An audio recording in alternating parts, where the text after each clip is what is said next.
रातों में जगाया, नींदों को उड़ाया, रातों में जगाया, नींदों को उड़ाया, मेरा दिल भी चुराया।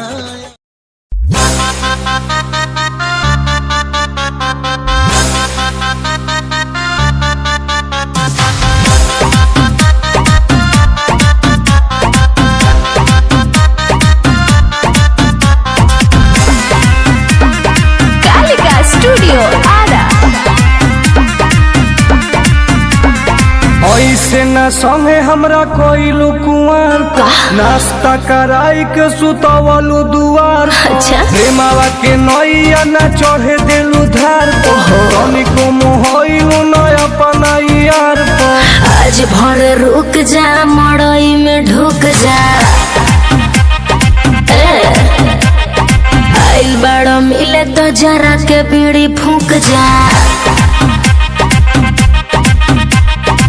ऐसे न संगे हमरा कोई कुंवर, नाश्ता कराई के सुतवलू दुआर।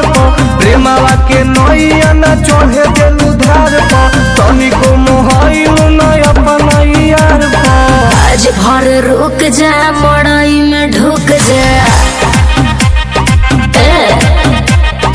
आइल बड़ा मिले तो जरा के बीड़ी फूक जा।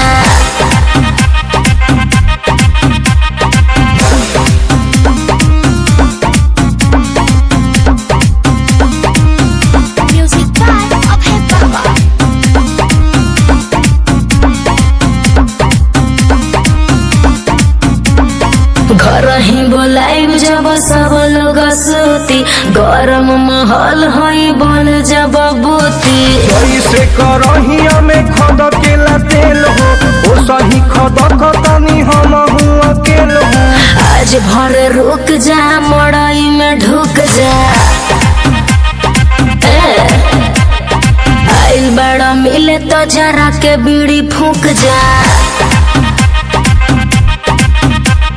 घर ही बोलाइब जब सब लोग सूती, गरम महल होई बन जब बूती। जैसे करहिया में खद केला तेल हो, ओ सही खद खतनी हम अकेल हो। आज भर रुक जा, मड़ई में ढुक जा, आइल बड़ा मिले तो जरा के बीड़ी फूक जा।